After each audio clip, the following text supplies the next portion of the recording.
Hello दोस्तों, Manju Hindi story में आपका स्वागत है। आज की कहानी है नंद भाभी। मेरा नाम काजल है। मैं बहुत खुश थी कि मेरी शादी रवि से होने वाली है। शादी घर वालों की मर्जी से ही तय हुई है। मेरे भैया की शादी अभी 1 साल पहले ही हुई है। मेरी भाभी का नाम रचना है। मेरी भाभी बहुत सुंदर है, साथ ही बहुत हंसमुख है। हंसना और बातें करना उन्हें पसंद है। जब से भाभी घर आई है, घर में एक अलग ही माहौल रहता है। मेरी भाभी से मेरी अच्छी बनती है, लेकिन एक बात की वजह से मुझे नहीं पता था कि मेरी सोच इतना बदल जाएगी। एक दिन रवि जब घर आया था, तब मैं, भाभी और रावी साथ में एक कमरे में थे। हम लोग बैठे ऐसे ही बातें कर रहे थे। जैसा कि मैंने पहले ही बताया था कि मेरी भाभी बहुत बातें और मजाक करती हैं।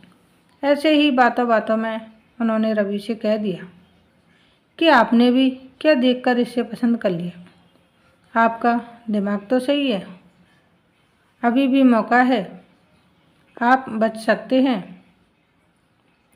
आप बच सकते हो। शादी अभी नहीं हुई है। इतना अभी होता तो शायद मैं बर्दाश्त कर लेती, लेकिन उसके बाद जो रवि ने कहा उससे मुझे ज़्यादा बुरा लगा। रवि ने कहा कि क्या करूं भाभी आपकी जैसी सुंदर तो मुझे शायद मिलेगी नहीं, तो अब जो मिली है उसी से कर लेता हूं। बात मजाक में ही हो रही थी, लेकिन मुझे वो बात दिल पर लगी। उस समय मैंने भी बात हंसी में टाल दी, लेकिन मुझे अब वो बात सोने नहीं दे रही थी। मैं पता नहीं क्या क्या सोचने लगी थी।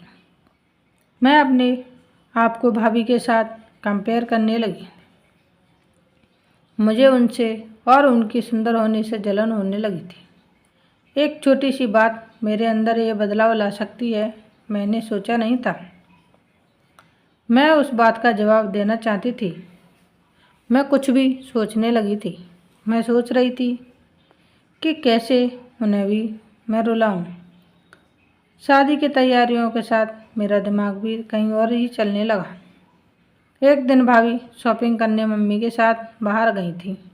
घर में भैया थे। मैंने सोचा कि भैया को कुछ ऐसा कहूँ जिससे इन दोनों के बीच में झगड़ा हो, थोड़ी कहा सुनी हो, भाभी थोड़ी परेशान हो। उस समय मैं बस इतना चाहती थी, लेकिन मुझे नहीं पता था कि मेरी उस बात से उन दोनों की ज़िंदगी में जहर घुल जाएगा। भैया भाभी को फ़ोन लगाकर पूछ रहे हैं कि कब तक आओगी। भाभी ने कहा, बस बस ही आ ही रही हूँ बस ही आ ही रहे हैं। भैया बोले कि पहले भी यही बोला था, अभी भी कब तक आओगी। मैंने उस बात को पकड़ लिया और भैया के फ़ोन रखने के बाद मैंने कहा कि खूबसूरत लड़कियों की बात का कोई भरोसा नहीं होता। भैया पता नहीं क्या क्या छुपाती हैं, क्या झूठ बोलती हैं। आखिर वो भाई मेरे ही थे। उन्होंने भी मेरी इस बात को पकड़ लिया। पूछा, क्यों, क्या बात कर रही है, तुझे कुछ पता चला क्या। मैंने जानबूझकर ऐसा दिखाया कि मैं कुछ जानती हूँ और उनसे छिपा रही हूँ। मैंने कहा, नहीं, कुछ नहीं, तो बस ऐसे ही बोल रही थी। भैया ने फिर पूछा, तो मैंने और ज़्यादा उन्हें परेशान किया। मुझे पता था कि वो जो जितना परेशान होंगे उतना ही भाभी भी होगी। मैंने उन्हें ऐसे ही कहा, भैया मैं क्या बताऊं, आप खुद समझदार हैं। वो बोले, क्या मतलब, क्या बोलना चाहती है, ठीक से बता ना। मैं अब क्या कहती, लेकिन अच्छा हुआ कि उसी समय भाभी और मम्मी वहाँ आ गए और बात टल गई। लेकिन मुझे बहुत खुशी हो रही थी कि मैंने अपना काम कर दिया। भैया उनके आते ही अपने कमरे में चले गए। बस मुझे अब भाभी का वैसा चेहरा देखना था जो मैं देखना चाहती थी। भाभी करीब 1 घंटे बाद जब कमरे से निकली तो उनका चेहरा बयान कर रहा था कि मैंने जो बोला है उसका असर हो रहा है। भैया का भी मुंह उतरा हुआ था। उस दिन से भाभी का बोलना और हंसना कम हो गया। भाभी का मुंह उतरा दे रहता था। मैं पता नहीं कैसे इतनी कठोर हो गई थी कि उनके आंसू से मुझे खुशी मिल रही थी।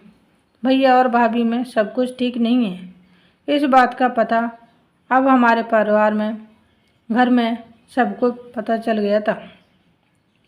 भाभी अब मुझसे भी बात नहीं कर रही थी, लेकिन मुझे बुरा नहीं लग रहा था। एक दिन भैया भाभी से किसी बात पर बिगड़ गए और सबके सामने उन्हें घर से जाने को कहने लगे। मम्मी और पापा ने कहा कि क्या हुआ, क्या बात कर रहा है, ऐसा क्या हुआ है, लेकिन वो बोले कुछ नहीं। भाभी को वो बात बहुत बुरी लगी और वो घर से जाने लगी। मम्मी ने कहा कि शादी सर पर है, ऐसे कहाँ जा रही हो। भैया बोले उसे जाना है तो जाने दो। भाभी मेरी तरफ देख रही थी, लेकिन मुझे ना बुरा लग रहा था, ना मैंने उन्हें रोका। भाभी अपने घर चली गई। शादी में सिर्फ 10 दिन बाकी थी और भाभी घर से चली गई। घर में मम्मी, भैया और पापा को देखकर अब मुझे थोड़ा बुरा लगने लगा था। घर में अब कुछ नहीं कर सकती थी, पर मैं अब कुछ नहीं कर सकती थी क्योंकि बात बहुत आगे निकल गई थी। सच बताऊं तो बात इस हद तक चली जाएगी इसका मुझे भी अंदाज़ा नहीं था। शादी के समय सभी के मुंह उतरे हुए थे और इसका कारण मैं थी, लेकिन ये बात मैं कैसे बता सकती थी। भाभी को मम्मी ने फ़ोन किए, लेकिन वो नहीं आई। घर का माहौल ही बदल गया। भैया से सभी पूछ रहे थे कि ऐसा क्या हुआ, लेकिन वो भी कुछ नहीं बता रहे थे। घर की रौनक ही चली गई थी। शादी को एक दिन बचा था और भाभी अचानक ही वापस आ गई। भाभी को देखकर मम्मी खुश थी। मैं अभी भी भाभी से बात नहीं कर रही थी।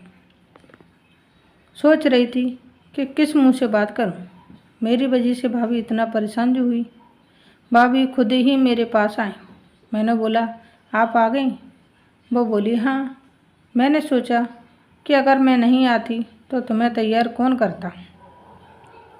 भाभी ने ऐसा कहा तो मैं रोने लगी।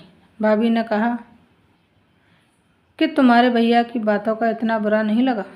ठेस तो मुझे तुमने पहुंचाई। मैं घर से भी तुम्हारी वजह से ही गई थी। मैंने सोचा था कि तुम मुझे फ़ोन करके बुलाओगी, लेकिन तुमने ऐसा नहीं किया। मुझे नहीं पता तुमने ऐसा क्यों किया, लेकिन मैं तुम्हें एक बात समझाना चाहती हूँ। अब तुम्हारी शादी होने वाली है, तुम दूसरे घर जाओगी। कुछ ऐसा मत करना जिसके बाद मैं तुम्हें पछतावा हो। मैंने भाभी को कहा कि मैं भैया को बता देती हूँ कि वो मजाक था।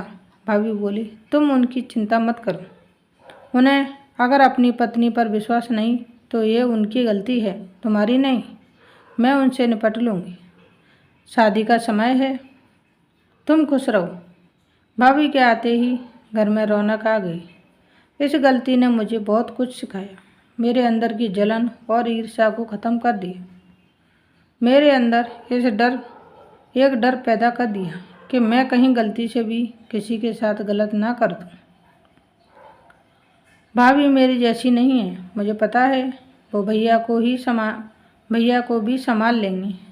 मैंने भाभी के साथ इतना कुछ किया, लेकिन उन्होंने अपना फ़र्ज नहीं भूला, ना ही ये बताया कि ये सब मेरी गलती है। ऐसी भाभी सभी को मिले। आज की कहानी यही समाप्त होती है। मिलते हैं नई स्टोरी वीडियो के साथ। Thanks for watching. Please like, share and subscribe. धन्यवाद दोस्तों। Bye bye.